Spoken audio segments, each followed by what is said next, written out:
Everyone, welcome back my YouTube channel. I hope आप सभी अच्छे होंगे, सेफ होंगे। And today we are going to discuss the elves and a shoe maker. The shoe maker. आज हम 5th class का first chapter read करेंगे। So let's start students. इसमें एक शू मेकर होता है, वो बहुत ज़्यादा गरीब होता है। तो देखते हैं, स्टोरी रीड करते हैं। There was once a shoemaker who, through no fault of his own, had become so poor that at last he had only leather enough left for one pair of shoes. एक बार एक shoemaker होता था, बहुत ज़्यादा गरीब था और इसमें उसका कोई फॉल्ट नहीं था। At last he had only, उसके पास एक लेदर था, सिर्फ इतना का लेदर था, पेयर ऑफ शूज़, सिर्फ एक पेयर ऑफ शूज़ बन सकता था उसका। At evening he cut out the shoes which he intended to begin upon the next morning. और अगली सुबह इवनिंग को क्या करता था, शाम को वो लेदर कट करके रख देता था शूज़ बनाने के लिए, जो प्लान करता था कि अगली सुबह कौन से शूज़, अगली सुबह शूज़ बनाने के लिए क्या करता था, लेदर कट करके रख देता था। इंटेंडेड होता है इरादा। जब हम सोचते हैं कि अगली सुबह हमने पेयर ऑफ शूज़ बनाने हैं, तो वो शाम को ही लेदर कट करके रख देता था। Next is, and since he had a good conscience होता है संस्कार, और उसके पास क्या थे, अच्छे संस्कार थे। He lay down quietly and said his prayer and fell asleep. वो क्या है, बहुत क्वाइटली, आराम से क्या है, बैठ जाता था और प्रेयर करता था, गॉड से प्रार्थना करता था। प्रार्थना करने के बाद सो जाता था। गॉड से प्रार्थना करता था कि वो उसकी जो गरीबी है वो जल्दी दूर हो जाए, उस पर भगवान उसके जो बुरे दिन हैं वो ख़त्म कर दे, और वो शाम को प्रेयर करके सो जाता था। In the morning when he had prayed, सुबह उठ के वो प्रेयर करता था। जब वो प्रेयर कर रहा था, जैसे ही वो रोज़ करता है एज़ यूजुअल, मतलब सुबह उठ के प्रेयर करता ही करता था, वो preparing to sit down to work, और वर्क करने के लिए, काम करने के लिए तैयार हो रहा था। He found the pair of shoes standing finished on his table, और उसको क्या मिला, मॉर्निंग में, सुबह में क्या मिला, एक शूज़ मिला, पेयर ऑफ शूज़ मिले, जो कहाँ पड़े थे, उसके टेबल पे पड़े थे। He was amazed and could not understand it in the least, मतलब वो इसको समझ ही नहीं पाया। ही वॉज अमेज्ड होता है हैरान होना, वो बहुत ज़्यादा हैरान हो गया, वो समझ ही नहीं पाया कि ये शूज़ किसने रखे हैं, कहाँ से आए हैं। Next is, he took the shoes in his hand to examine them more closely. उसने वो शूज़ अपने हाथों में उठाए और वो उनको बहुत क्लोजली देखा, उनको शूज़ को बहुत क्लोजली देखा अपने हाथों में उठाकर। They were so neatly sewn that not a stitch was out of place and were as good as the work of a master hand. वो शूज़ इतने नीटली बनाए हुए थे, मतलब इतनी सफाई से, इतने ब्यूटीफुली तैयार किए हुए थे, एक भी स्टिच अपनी प्लेस से बाहर नहीं था, इतने ज़्यादा अच्छे थे। As good as the work of masterpiece, मतलब बहुत सारे शूज़ में से हम एक चूज़ बहुत अच्छा चूज़ करते हैं, वही एक मास्टरपीस था। वो शूज़ क्या थे, मास्टरपीस थे। और ये किसने बनाए थे, इलेब्स ने, एल्फ ने बनाए थे। मैं आपको पिक्चर शो करती हूँ। एल्फ कैसे दिखते हैं, एल्फ की बड़े बड़े कान होते हैं, बड़े बड़े इनको ईयर होते हैं, एक नोज़ बहुत बड़ी होती है। इन ऐसे दिखने वालों को हम क्या बोलते हैं, एल्फ्स बोलते हैं। एल्फ्स होती है प्लूरल, एल्फ होती है singular.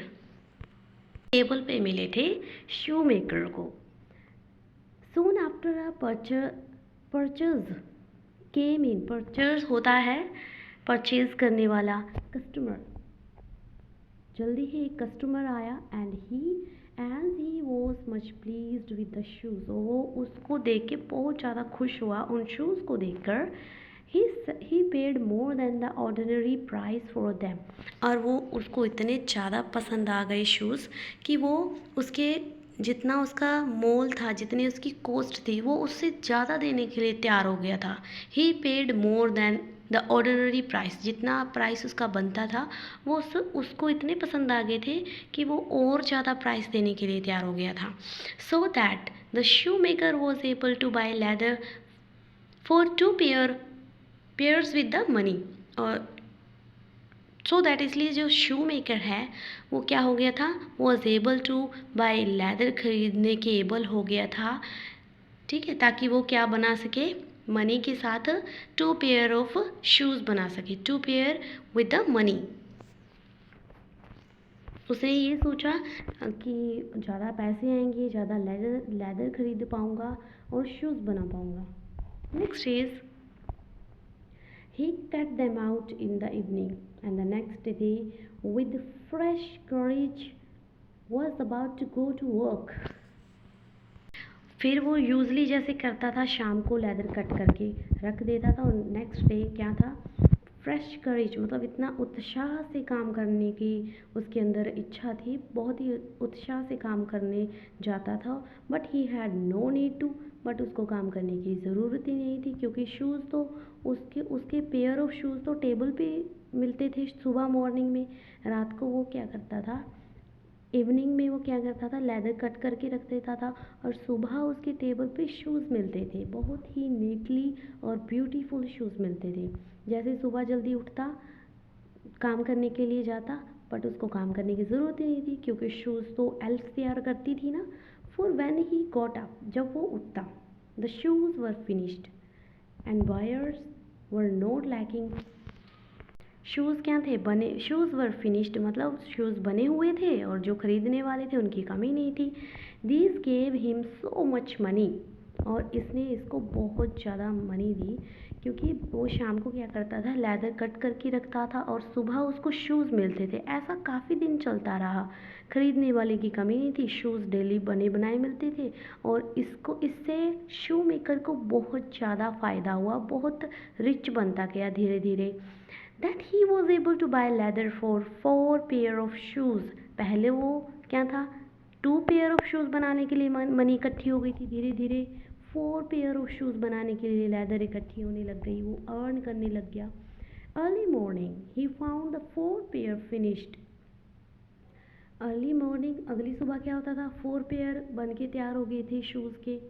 Eight so it went on, और इसलिए मतलब ये ऐसा ही चलता रहा. What he cut out at evening was finished in the morning. जो भी वो शाम को कट करके रखता था, सुबह उसको कंप्लीट मिलता था. So that he was soon again in comfortable. So again, और वो जल्दी जल्दी क्या बन गया, कंफर्टेबल बन गया, रिच बन गया. सॉरी, आगे भी है. So he was soon again in soon again in comfortable circumstances. circumstances होते हैं हालात, जो हमारे हालात होते हैं, जैसे वो उसकी गरीबी के हालात चल रहे थे, धीरे धीरे इम्प्रूव हो गए, कंफर्टेबल में हो गया वो. उसको अभी मनी की कोई कमी नहीं है, शूज़ उसके बन के तैयार हो जाते हैं, तो क्या है, उसके पास ज़्यादा मनी अर्न होने लग गई. And become a well to do man, वो बहुत अच्छा मैन बन गया, मतलब बहुत रिच बन गया था, अमीर हो गया था. Now it happened one evening. एक शाम, अब ये हुआ, एक शाम क्या हुआ, not long before Christmas, when he had cut shoes as usual. एक शाम क्या होता है, क्रिसमस से पहले, जब वो लेदर कट करके रखता है ना शूज़ के लिए, एज यूजल मतलब जैसे वो डेली करता था. That he said to his wife, उसने अपनी वाइफ से कहा, how would it be if we were to sit up tonight to see who it is that lends us such a helping hands. वो अपनी wife को कहता है कि आज रात अगर हम यहाँ पे बैठ जाएं, सिट अप टू नाइट, आज की रात के लिए हम यहाँ पे बैठ जाते हैं और देखते हैं कि हमारी जो हेल्प है वो कौन कर रहा है. lends us, हमारी हेल्प कौन कर रहा है. तो वो रात को क्या है, आधी रात तक वो वहाँ छिप के बैठ जाते हैं कॉर्नर में और वो देखते हैं कि रूम में कौन आता है. Next is the wife agreed. Wife मान जाती है, उसको ये आइडिया बहुत अच्छा लगता है. लाइटेड अ कैंडल जलाती है, and they hid themselves in the corner of the room behind the clothes which are hanging there, और अपने आप को वो छुपा लेते हैं रूम के कॉर्नर में, ठीक है, कपड़ों के पीछे। Clothes, behind the clothes which were hanging, clothes होते हैं जो लटके होते हैं, हैंगिंग देयर, वहाँ पे कुछ कपड़े लटकाए हुए, तो वो अपने आप को उनके पीछे छुपा लेते हैं।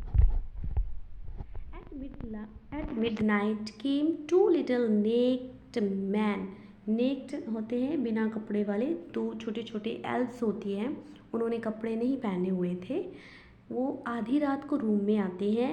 Who sat down at the shoe makers table, वो कहाँ बैठ जाते हैं, शू मेकर के टेबल के ऊपर बैठ जाते हैं। Took up the cut out work, और जो वो कटा हुआ लेदर था और उसको उठाते हैं। And began with their tiny fingers to stitch, उनकी छोटी छोटी सी फिंगर होती हैं, स्टिच होता है सिलाई करना, ठीक है। उन्होंने मीन्स कहने का मतलब ये है कि उन्होंने शूज़ बनाना स्टार्ट कर दिया, ठीक है, वो शूज़ बनाने लग जाते हैं, जो लेदर वो शाम को कट करके रखता था। सिलाई करने लग जाते हैं, हैमर सो नीटली, इतने क्लियरली कि वो बहुत ज़्यादा इस काम में स्किलफुल है, इस काम में बहुत ज़्यादा एक्सपर्ट है। नीटली और क्विकली, जल्दी जल्दी, और नीटली होता है बड़ी सफाई से, and quickly, that a shoe maker could not believe his eyes, और उसके जो शू मेकर था उसको बिलीव ही नहीं हो रहा था, अपनी आँखों पे बिलीव ही नहीं हो रहा था कि ये छोटे छोटे से जो एल्व्स हैं वो उसकी इतनी ज़्यादा हेल्प कर रहे थे, इतनी नीटली और जल्दी जल्दी से उसका काम कर रहे थे। They didn't stop till everything was quite finished, उन्होंने वो रुके नहीं जब तक उन्होंने फिनिश नहीं कर दिया, जब तक उन्होंने क्वाइट होता कंप्लीट, जब तक उन्होंने कम्प्लीटली ख़त्म नहीं कर दिया तब तक वो नहीं रुके। And stood complete on the table, और क्या है, कंप्लीट करने के बाद टेबल पे खड़े हो गए। दैन दे रेन स्विफ्टली, स्विफ्टली होता बड़ी ही सॉफ्टली, बिना आवाज़ किए चले जाते हैं, भाग जाते हैं। ये देखो, ये यहाँ पे शूज़ बना रहे हैं छोटे छोटे, वहाँ पे तो नेक लिखा था, बट ये देखो इनके ईयर्स कितने बड़े हैं, छोटे छोटे हाथ है, शूज़ बना रहे हैं। The next day the wife said, अगले दिन वाइफ ने कहा, little men have made us rich, जो little men हैं, छोटे छोटे men हैं, उन्होंने हमें अमीर बना दिया, उन्होंने हमें रिच बना दिया है। And we ought to show our gratitude, और हमें क्या करना चाहिए, हमें भी उनको थैंक्स करना चाहिए, हमें भी अपना ग्रैटिट्यूड शो करना चाहिए। They run about with nothing on, और वो क्या है, कुछ भी लेकर नहीं गए, पर मस्ट फ्रीज विद कोल्ड, वो यहाँ से कुछ भी नहीं लेके गए, वो उनको क्या है, मस्ट फ्रीज विद कोल्ड, उनको क्या लग रही थी, उनको ठंड लग रही थी, मीन्स नेक्ड बोला गया है ना। अब वाइफ उनके लिए कुछ करना चाहती है। Now I will make them little shirt, coat, waistcoats and hats, मतलब उनके लिए वो पैंट बनाऊंगी, कोट बनाऊंगी, शर्ट, सब कुछ उनके लिए वो बनाना चाहती है। Will even knit them stout stocking, और इवन उनके लिए क्या बनाऊंगी, सॉक्स भी बनाऊंगी। And you shall make them each a pair of shoes, उन दोनों के लिए आपको क्या बनाना होगा, आपको शूज़ बनाने होंगे। वो वाइफ बोल रही मैं तो उनके लिए क्लॉथ्स बनाऊंगी, और जो शू मेकर है उनके लिए क्या बनाएगा, pair of shoes. The husband agree, वो मान जाता है। एट इवनिंग, शाम को, when they had everything ready, और दोनों ने सब कुछ रेडी कर लिया था। They laid out the present on the table, उन्होंने वो प्रेजेंट, उनके लिए जो प्रेजेंट तैयार किया था वो टेबल पे छोड़ दिया। And hid themselves to see how the little man would behave, और अपने आप को छुपा लिया देखने के लिए कि ये प्रेजेंट देख के, ये गिफ्ट देख के वो कैसा बिहेव करते हैं, जो वो दो लिटिल मैन थे, एल्व्स बोलते हैं उनको। Eight midnight they came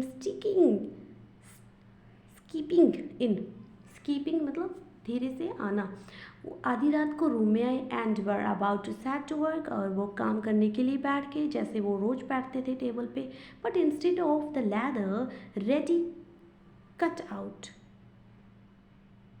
they found the charming little clothes, but instead की बजाय लेदर की बजाय उनको क्या मिला टेबल पर?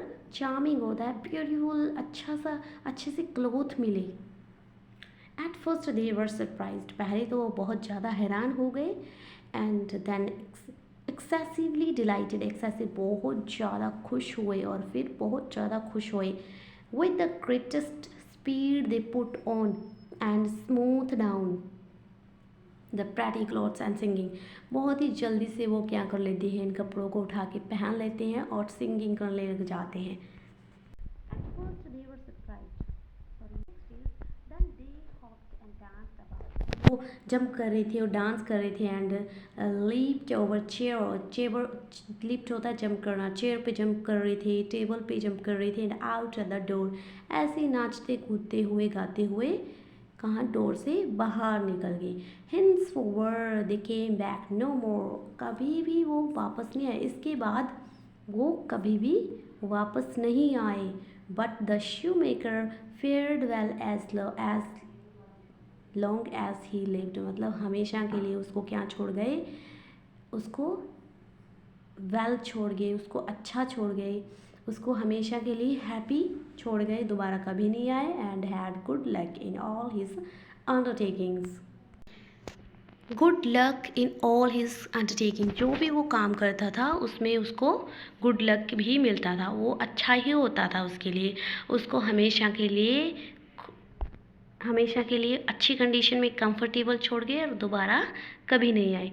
तो यहाँ पे स्टूडेंट हमें इस चैप्टर से ये प्रीच मिलता है, शिक्षा मिलती है कि हमें किसी की हेल्प करनी है तो बिना सेल्फिश के करनी चाहिए, कि हमें सेल्फिशनेस नहीं होना चाहिए अंदर, बिना स्वार्थ की करनी चाहिए। हमें बहुत ज़्यादा खुशी मिलती है। हमें किसी की हेल्प इसलिए नहीं करनी चाहिए कि वो सेकंड पर्सन भी मेरे काम आएगा, मैं उसकी हेल्प कर देता हूँ। हमें रिसीविंग में क्या मिलने वाला है ये भी उम्मीद नहीं करनी चाहिए। हमें दूसरों की हेल्प करनी चाहिए बिना किसी स्वार्थ के। तो हमें क्या मिलता है, डबल खुशी मिलती है, जैसे हेल्प को मिली है। चैप्टर बहुत अच्छा लगा होगा। Listen again, share, like and subscribe my YouTube channel. Thanks to all.